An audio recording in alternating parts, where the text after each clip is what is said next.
I'm so happy to welcome you to our second event in the Making Maryland Healthier speaker series presented by Healthcare Access Maryland. My name is Caitlin Mulrine. I am the Director of Development and Major Giving. Again, if you missed, unfortunately, our CEO, Tracy Kodak, woke up and has lost her voice this morning, so I am going to attempt to fill in and take on the role of moderator for our conversation, and I'm so honored to be able to talk with our featured speaker, Jayne Miller, this morning. So our Making Maryland Healthier speaker series is really an opportunity to bring together HCAM's partners in the community for really important conversations about what makes a community healthy. We're so honored to be able to invite trusted community leaders to have conversations based on their perspectives, like today's speaker, Jayne Miller. Making Maryland Healthier really stands at the core of all that Healthcare Access Maryland does. It is the core of our mission, and we do that by connecting Maryland residents to health insurance coverage and care through care coordination services. We work and support over 80,000 individuals every single year, and we couldn't do that without the support of our wonderful community partners and members of the business community. So I just want to take a moment to thank our partners and sponsors for this event today. TriBridge Partners and Window Nation have generously supported this series. This series is a three-part series. And through their sponsorship, it allows us to be able to present this event series completely free to our guests today. So again, we thank you for joining us. I do just want to share a couple of housekeeping notes. If you could please remember to keep yourself muted during the conversation, that would be very much appreciated. If you have a question as we're moving through the conversation, please feel free to add it to the chat. I will keep an eye on that and add any questions. We'll also save some time at the end for Q&A. So with that, I will get started, and I'm very happy to introduce today's speaker, Jayne Miller. She was a reporter and broadcast journalist with WBAL for over 35 years. She led the investigative I team at WBAL until she retired last year in 2022. I know that I could not do her career and bio justice, so I am going to give her just a few minutes now to introduce herself and share a little bit about her incredible career in journalism. Jayne?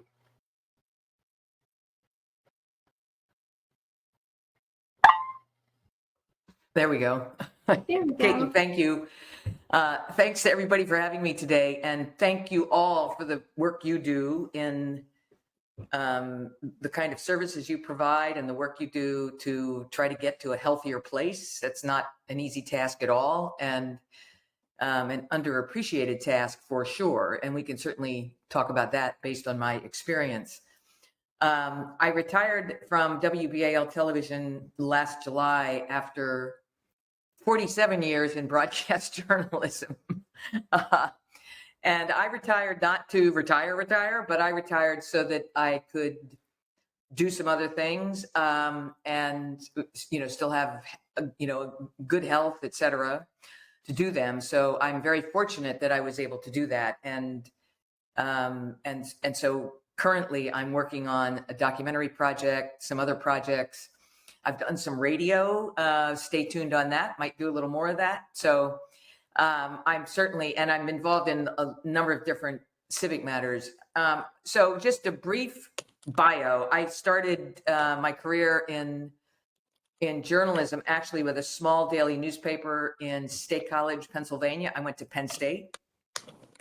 I started actually as a photographer and reporter, and then I got a job in Harrisburg, Pennsylvania, and I was part of that kind of wave of women getting into and breaking that ceiling of getting involved in and being able to be employed by broadcast news organizations. I was the first full-time female employee in the in our news department at this small station in Harrisburg.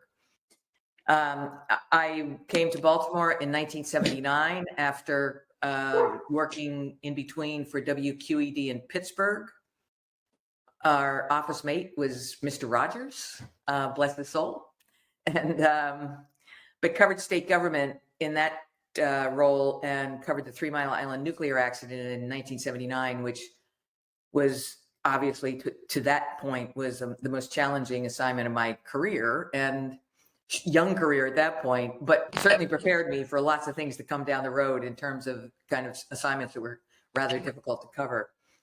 I spent a couple of years at CBS News in Washington in the early 1980s. I came back to Baltimore. I became just, really cemented at WBAL television, and that is really for good reason. I mean, in the broadcast news industry, they really represent a gold standard of trying to be unbiased reporting, and we'll talk about that because it's a rough landscape these days. I firmly believe that the media has a lot to do with both the actual health of a community and the perception of health of a community.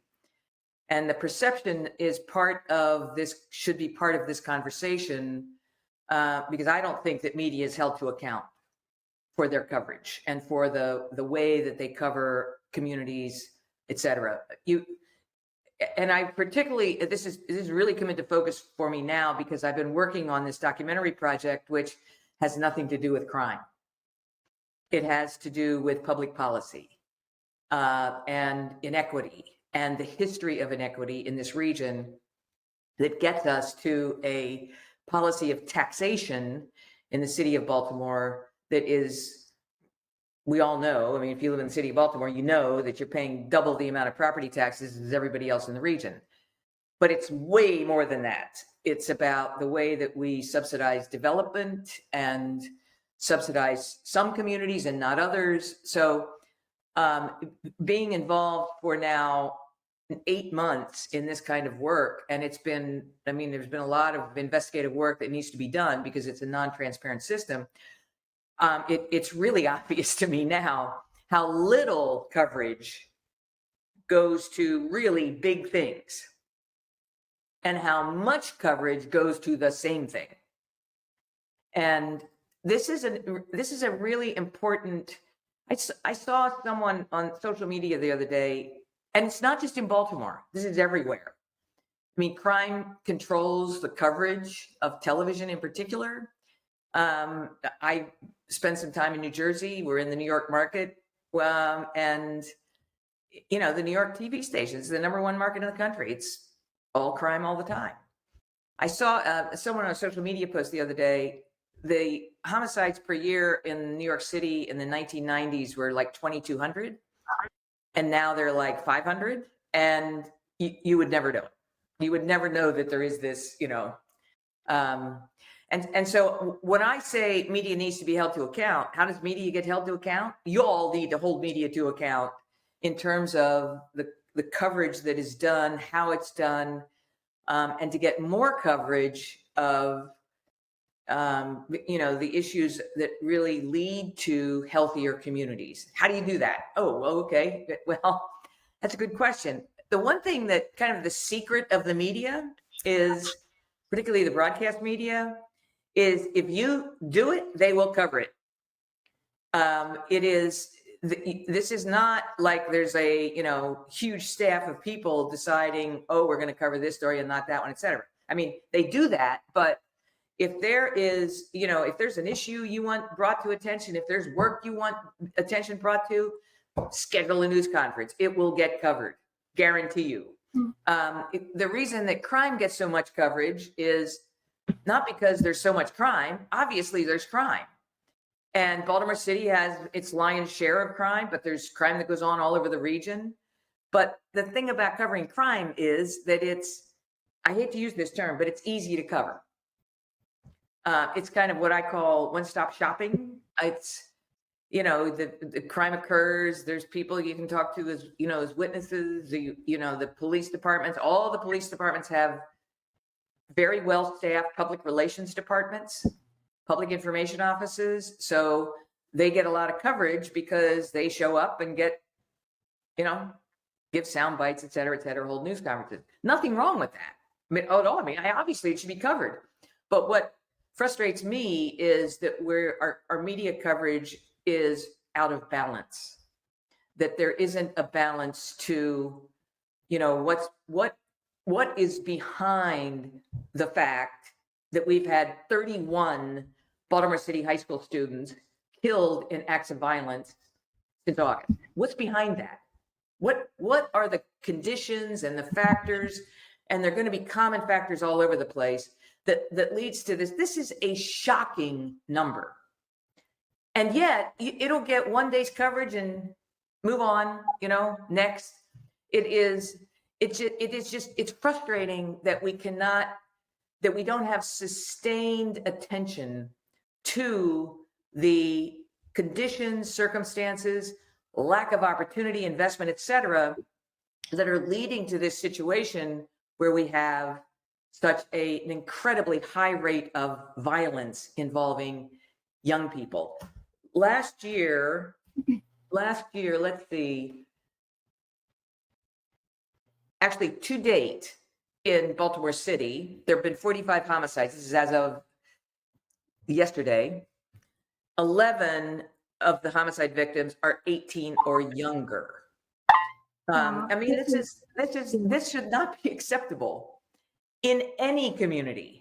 And my concern is that this has become perfectly, it's the city. It's the city.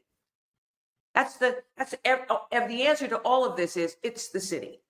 If you recall, recently there was a young man who happened to be a city high school student killed in Towson, in a shooting in Towson a couple of weeks ago. And what was the reaction on social media pages? Oh, city crime's not coming to the county. So, these are really definitely important issues, and we can really feel your passion and that you bring to this work. And I'm excited to be able to unpack some of these, issues. You talk about the media and the perception. I'm really interested, if you can define for us, what would a healthy Baltimore City and state of Maryland look like? And what is that relationship with the media and their responsibility look like in a healthy Baltimore? How do you define that? Well, a healthy Baltimore would have economic opportunity for people of all ages and backgrounds.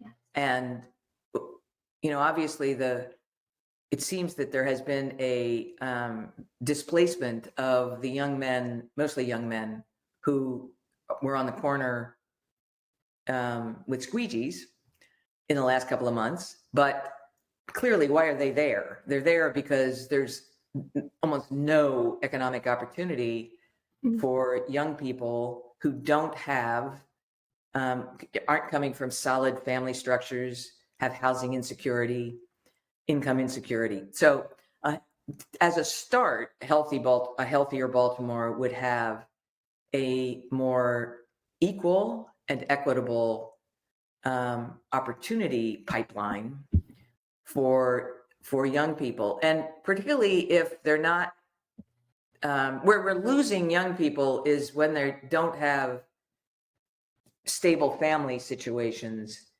and family structures, and they are left kind of to their own devices to survive and to maintain. So that's the first start.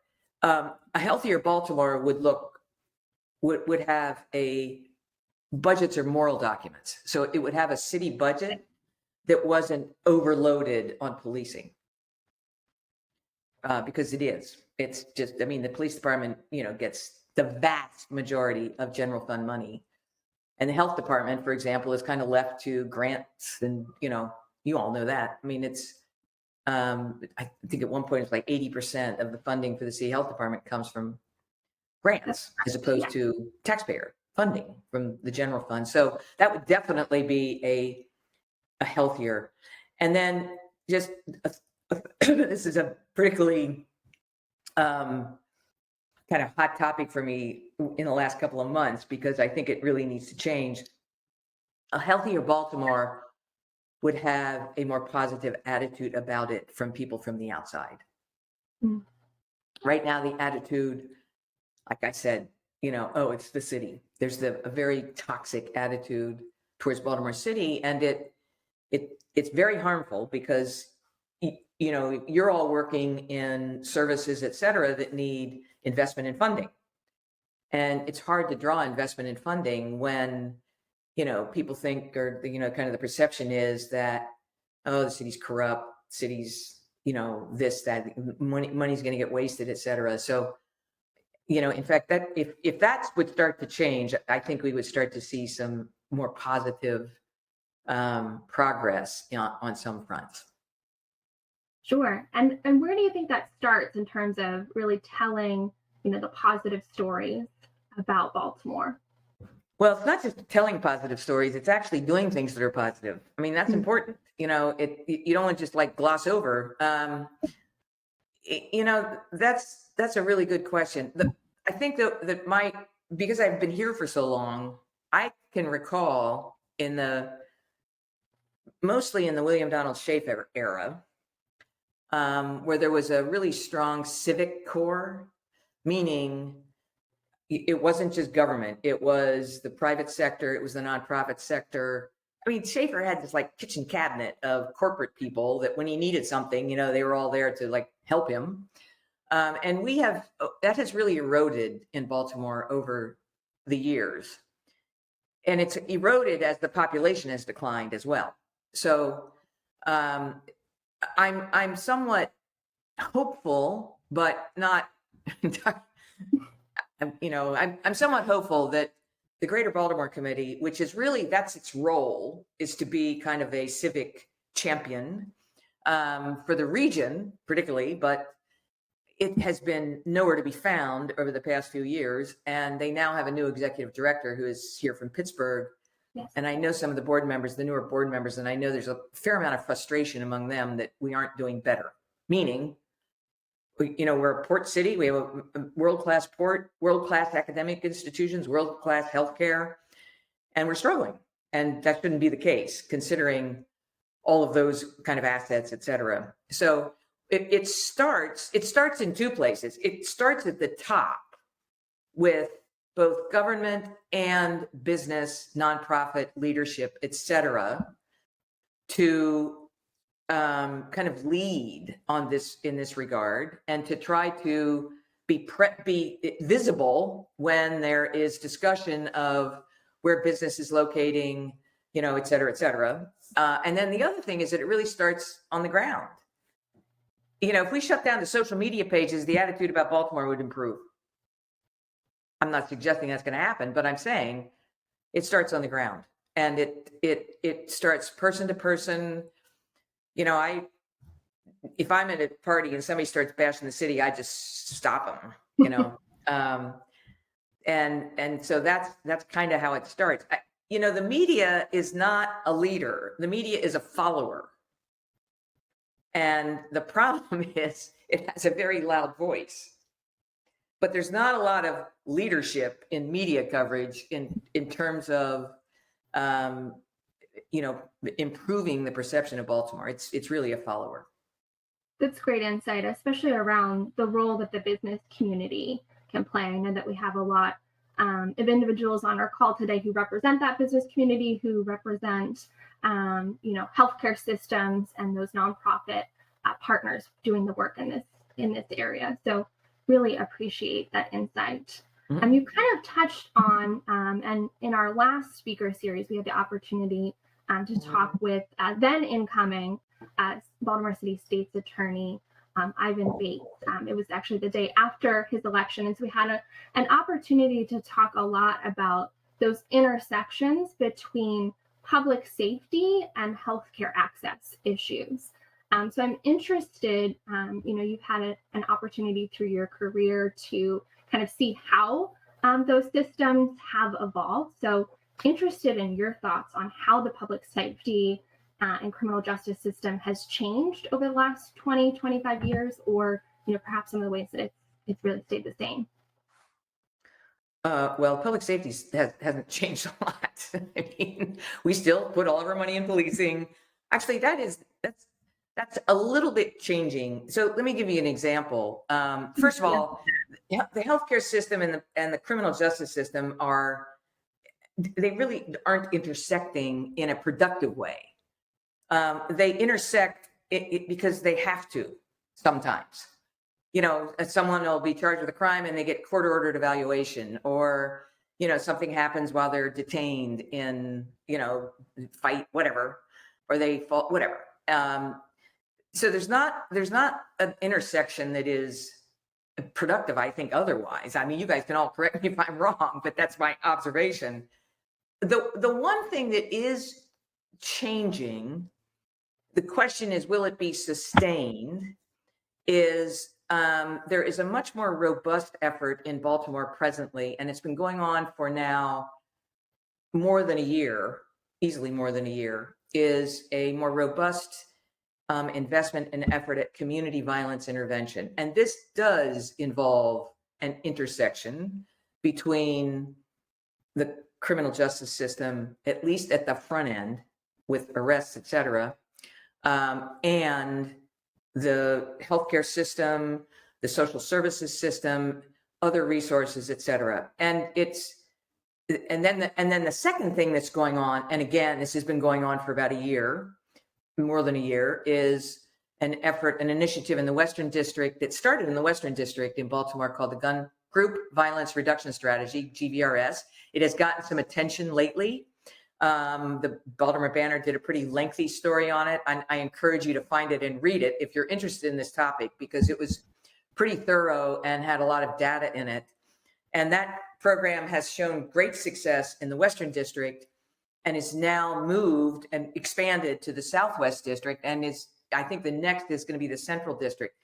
And what that does is a very focused effort in a particular area that involves many partners in the criminal justice system, including those who are non-law enforcement. So ROCA, for example, is involved in that effort.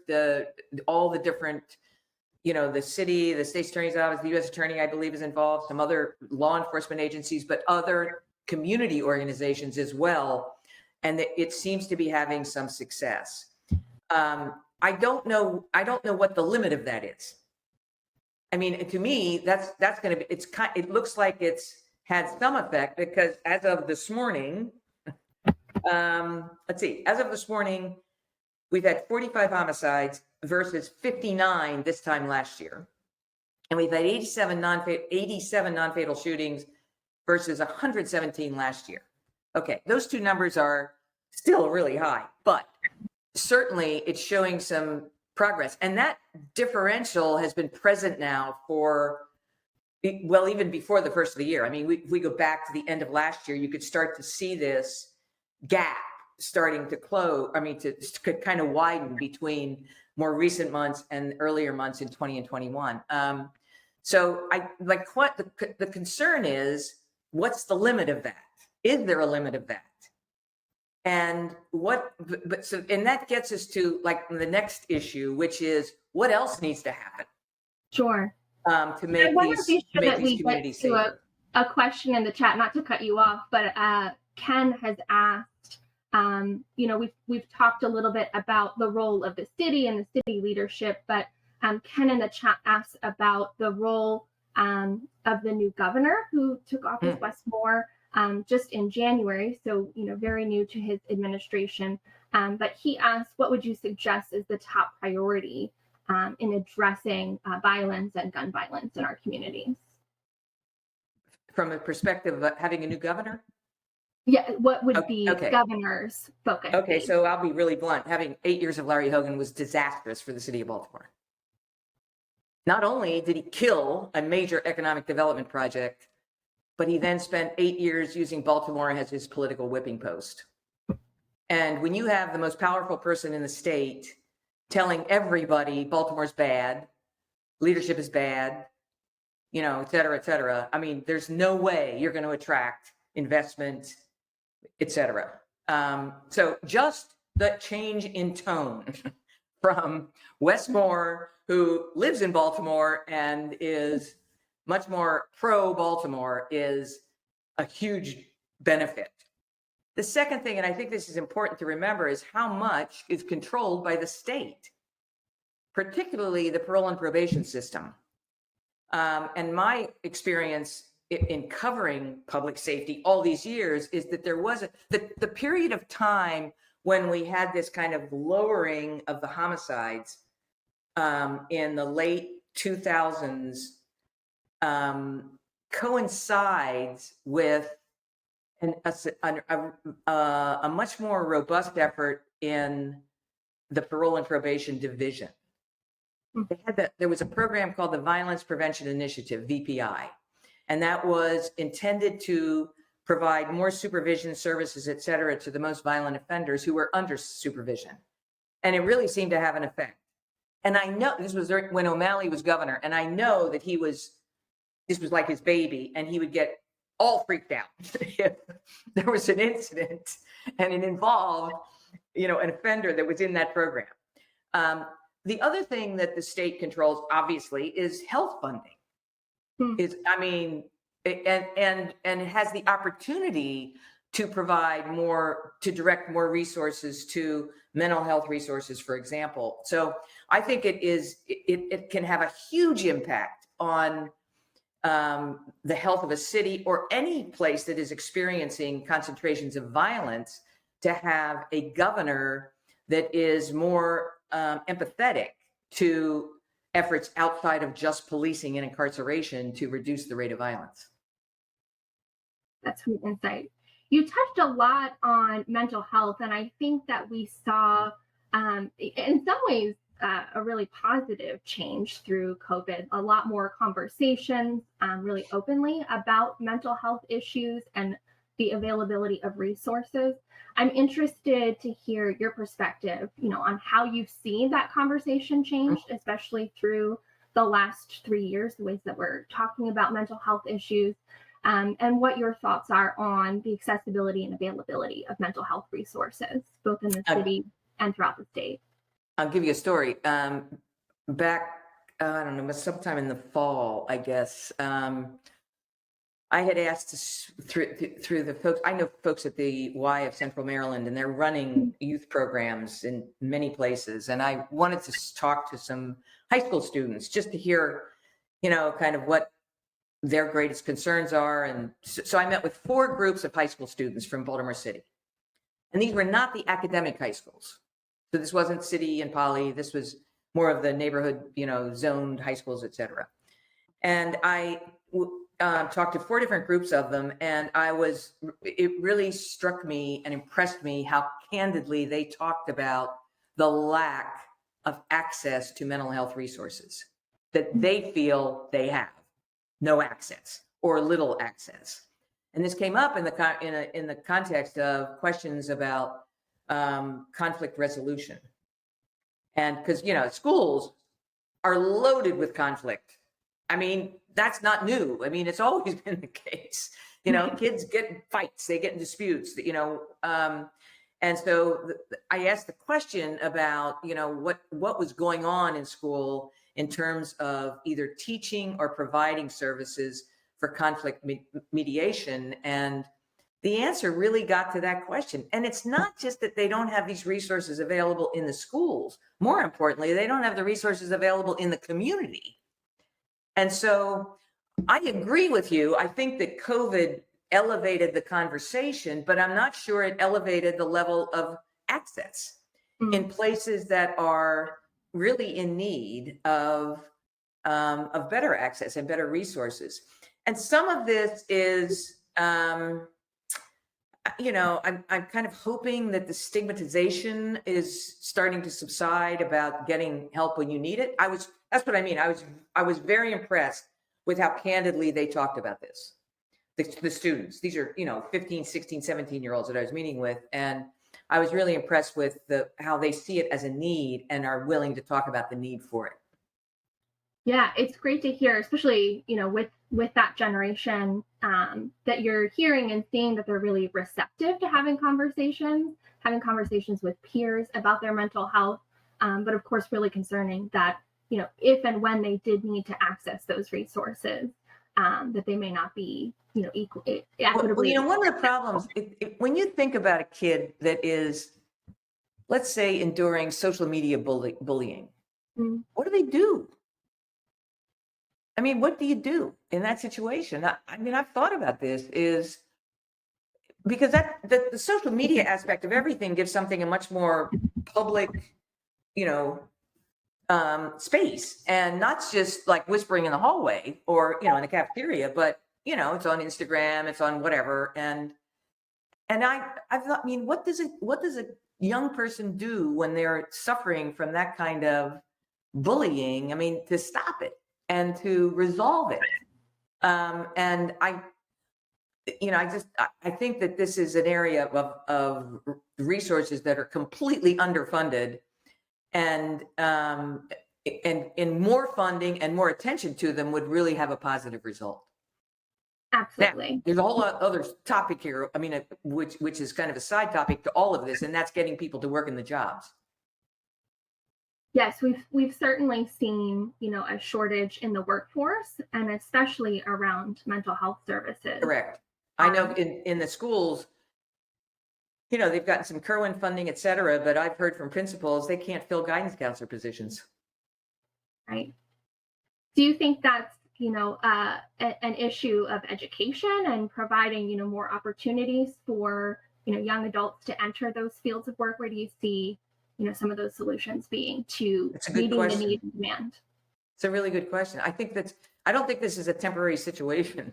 I think this is a permanent shift that people have moved away from working in public service jobs, Mm, and human service jobs to an extent. I don't know where they are, frankly, but I think this requires really a large shift in thinking about how to engage young people to work in certain jobs and to make those jobs more attractive. I mean, this is a whole future of work discussion, mm, that that we all need to have, because it is. I think this fact that people aren't working is not a temporary situation. sure.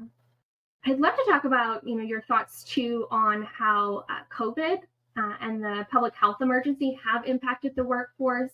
But first, I want to ask, you've talked really openly about contracting COVID in early 2020. Can you just share a little bit about your personal experience and how you were Sure. able to kind of navigate accessing information and resources about long COVID? I contracted COVID actually in February of 2021, Hmm. 9 days before my vaccine appointment. If you remember, the rollout of the vaccine was like the Hunger Games. Yes, And the lottery. I was in I was in group 1C that had a lot of like disruption to it, because people were sharing in the 1A group were sharing links to oh yeah, it's crazy. Anyway, I contracted COVID. I did not have the version of COVID that was a respiratory virus. I had the version of COVID that I describe as somewhere between shingles and mononucleosis. Hmm. So it involved a lot of fatigue, focus issues, joint pain, body. I went through physical therapy that really, I was very fortunate when you talk about the healthcare system. The problem was that the healthcare system at that time, and even today, just doesn't know what to do with long COVID. There's clinics and they're studying and they've come up with a lot of, commonality, et cetera, et cetera. I will tell you that the most effective healthcare worker that I had during that entire episode was a physical therapist. Hmm. She's at Hopkins, and she had worked in the convention center hospital with the acute care COVID. And so she knew a lot about COVID. And this was, obviously this was like anecdotal to her, but she was really good. And, did the kind of things that we did was to really rebuild strength, because I lost a lot of strength during that period of time. I tell folks that it took, it was another factor in me retiring, although not entirely. I had been back to work, et cetera. But I was starting to get past it, and I didn't want to spend, I wanted to be able to retire in good health. So I say it took me 18 months to feel like it was in the rearview mirror. And I still feel some of the effect of it, because it affected my breathing. But I want to tell you, when you talk about people not in the workforce, I can guarantee you that a lot of those folks not in the workforce are not in the workforce because of COVID. Yeah, in terms of long COVID, I'm so glad to hear, about your experience with the physical therapist and, getting someone who was really able to address, the issues you were experiencing. But with something like long COVID that is so new and evolving, right? Mm-hmm. It's only been here for about 3 years. Where were you able to find information, and what kind of research have Well, you I was seen being fortunate because done? I went to the long COVID clinic at Hopkins, and I'm part of a study, so I get information through Hopkins, kind of every few months, if there's new information, et cetera. But I'm telling you, it's social media. It's anecdotal. There's very little. There's very little information that is like. Well, first of all, the symptoms of long COVID are varied. I mean, very varied, and I think that they haven't been able to settle on, kind of the classic long COVID. So the other thing that happened, which I was fortunate, I think, is that I was able to get monoclonal antibody treatment within 5 days. This is the result. You talk about having access to good health care. That's no question. That was a very new treatment when I had it in February of 2021. But it may have prevented me from getting, kind of going downhill faster. But there's no question that it had an enormous impact on my ability to work and my life. Sure. It's taken a long time to and I feel like I've gotten past it because I really worked at getting past it, really worked at it, as opposed to kind of letting it run the show. You really tried to work to get past it. Right. In terms of, our workforce, we have people who, need those opportunities, need to participate in the workforce to be able to support and provide for their families. What do you think that businesses need to know about how COVID impacts productivity, and what kind of shifts do you think we need to see, in the workforce to be able to accommodate people who are, struggling with the challenges and the after effects of COVID? That's a really good question, Caitlin. And HIPAA factors in here at some point, but I think that for employers who know what's going on, there are all kinds of ways they can accommodate their workforce. They can talk about part-time employment till someone feels like they're getting past it. They can talk about flexible employment. Obviously, the whole idea of working at home is something that should be considered. I think that what employers are learning clearly is post-COVID, whether or not they have someone with a medical issue, they have folks who don't want to be tied down to, kind of the same work routine every day and the commuting, et cetera, et cetera. So thus, the whole discussion about hybrid work, et cetera. But as it pertains to COVID, I do think it continues to have a real issue in the workforce and a real impact on the workforce and the ability of people to work full time. Yeah, thanks for your insight there. I do see a question in the chat, and so this might be backing up a little bit, but you had talked a lot about the budget for the city of Baltimore and how too many of those assets and resources are being dedicated currently to the police. So what would you see, if we were to reroute some of those dollars? Where would those go? Oh, this is a whole conversation about, I did a story. So just in the course of my career, I started probably 2007, 8, I don't know, to start to shift a little more to focusing on policy as it pertained to public safety. And to kind of do those stories that require a lot more work, et cetera, but to get to the conditions and the circumstances, et cetera, that underlie high rates of violence. And I did a story, I think it was 2017, with a professor at Morgan who has written a lot and teaches a lot about the more kind of community side of public safety and violence intervention. And his suggestion was that the police department, the police commissioner, and the city health commissioner should sit down and do their budgets together. And think about that. Police will tell you that 80% of the calls they answer have involved some kind of emotional disturbance, just substance abuse, all of the kinds of things that police are not the ones that are going to best handle this, period. And we see that all the time. Now, obviously, their police departments are trying to add, behavioral specialists, et cetera, to answer some of these calls. But this requires an enormous shift of thinking and culture about how to reshape the way you are devoting your tax dollars to get a better outcome on the issue of public safety. I mean, you can talk, this would be fun, actually. It's a great conversation to have about all of the things that you can do to reshape your public safety response. And when you look around the city, for example, or any place where you go, look at all the number of people that are employed as private security people. This is in addition to the police. So I mean, I say that because I think one of the things you have to figure out is what do you want your police to do? Because mostly what they have done in Baltimore over the past 30 years is arrest people on drug violations. I mean, nobody carried out the war on drugs better than the Baltimore Police Department, and that's true. I mean, the numbers are staggering about the number of arrests they made for drug violations from 1980 through the 2000s.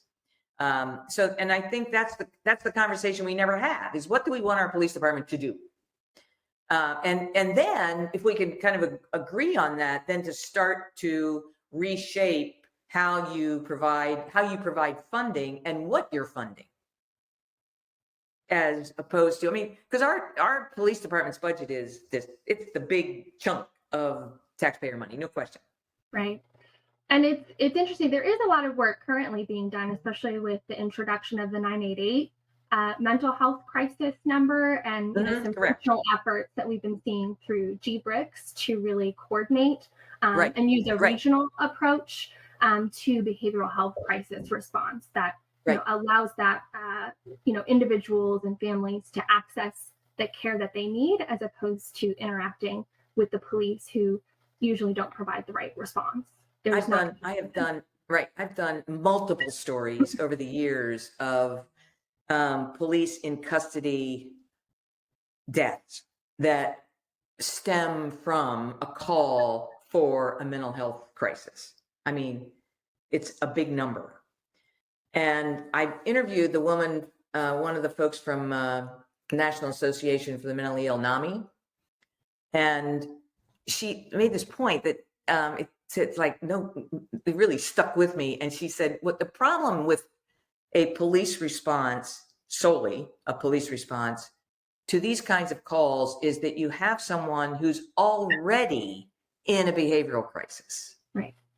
And who is probably less likely to comply with what you're telling them to do.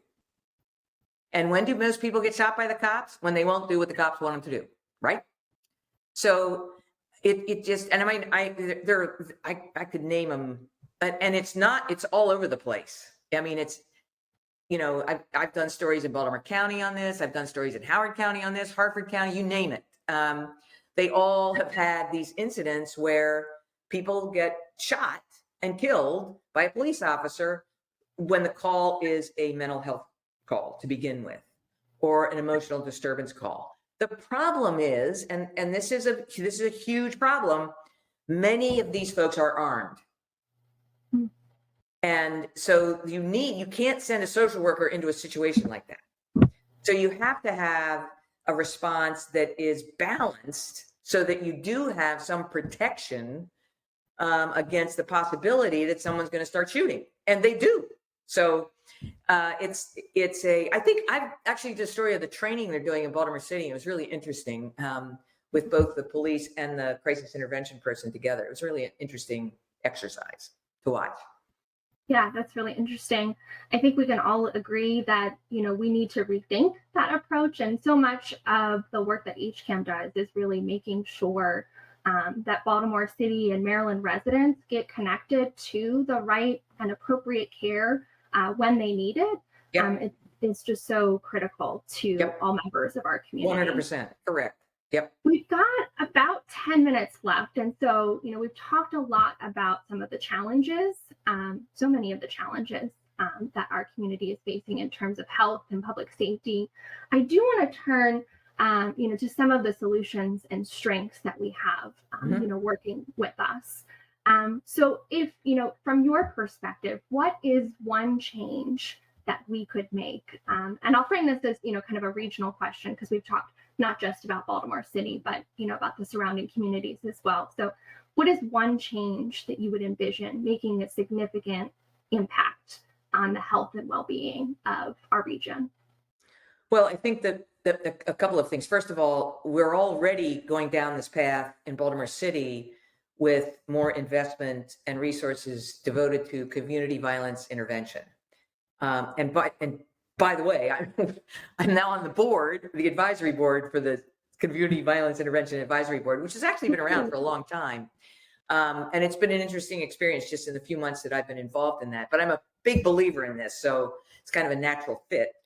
But I think that's one thing, is to continue to make that sustainable and to continue to expand it and to invest in it. The other thing is, and I thought of this when the young man was shot to death in Towson.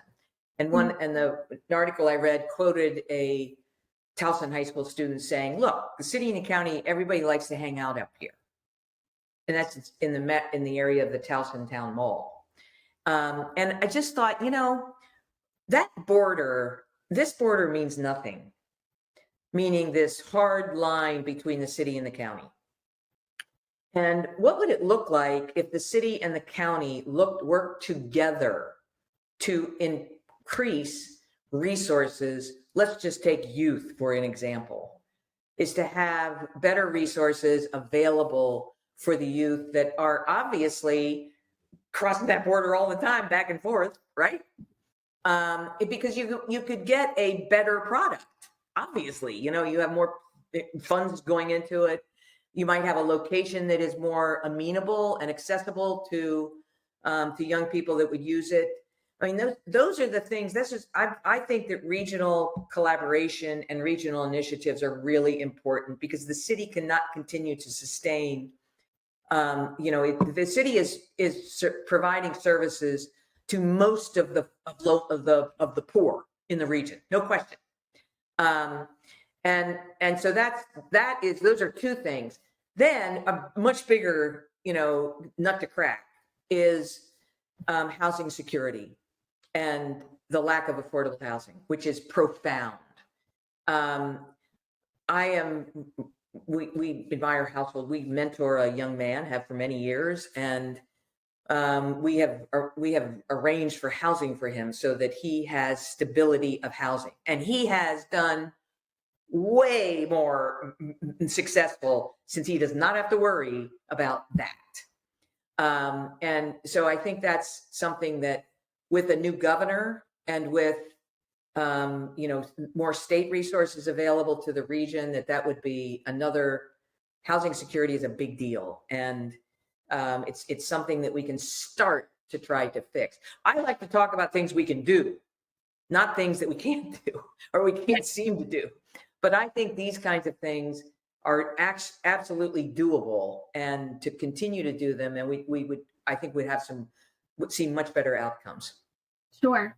And thinking again, of Governor Westmore coming into office, what is one thing that you think that he should focus on in his term of office that would really make an impact on the health and well-being of our state?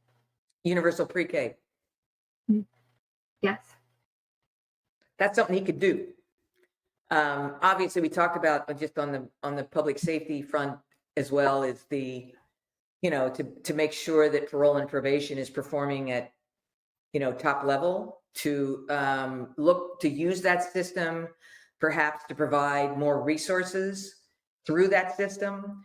Obviously, that's the system that's touching folks that are, already involved in the criminal justice system. And, to prevent recidivism, that's, something that's one way to do it, is to have a system that is better at that. And, just the other things, the main thing though is to be a leader and to show leadership. He has said it, that you can't have a healthy Maryland unless you have a healthy Baltimore. Okay, you need to put your money where your mouth is, and to really lead to make sure that is starting to happen. Obviously, there's a lot of discussion now about new transit systems and in enhancing the transit systems. That's something that the state could lead on. That would be great. Obviously, there's a lot of resistance to it in the suburbs, but he can really be a leader in terms of attitude. And I think that's probably the number one thing I would like to see him do. It doesn't cost him anything, it's just is the way he leads. That's great. I'm sure we're coming close to our time. I'm sure we could continue talking about these issues for, hours. I think, to close, I think we're all curious to hear, what's next for you, and what are you working on right now? Well, like I mentioned, I've been working on this documentary project. It's called Tax Broke. And it's about an hour-long film that has a lot of history in it about the region and the city, and how the city and the Baltimore County were divided intentionally, and how we got to the place where we are, which is, this kind of really unequal system of taxation. And that is, it incorporates issues of inaffordable housing and inclusionary housing, et cetera. So I'm working on that. And like I said, I've done some radio fill-in. I'm maybe doing a little bit more of that. So stay tuned for that. And, I've been doing a lot of volunteer work. I just met with somebody yesterday. There are a lot of people that, and I'm very aware of this, there are a lot of people that really want to get involved and have the time to get involved, but they don't know how to do it or where to do it. So we were having some conversations yesterday about that. It kind of gets to that same issue of things that are really siloed, and there's not, a coordinated system of opportunity for people that have time, et cetera. Particularly in the area of tutoring for, obviously kids in school. So, and we're also talking about a new project, a documentary project that looks at and really takes a deep dive into the issue of literacy. If people want to, continue to follow these projects and your, documentary, where's the best place for them to do that? Well, I'm pretty active on Twitter. My Twitter handle is JEMillerBalt. I am working with the folks that work at the Real News Network, if any of you are familiar with that. That's an online news site that is very focused on particular issues such as labor, equality, housing, and it's really a global site, but they have a base in Baltimore. And so if you want to follow things about our tax documentary, et cetera, you can see it on the Real News Network. We do not have this documentary online.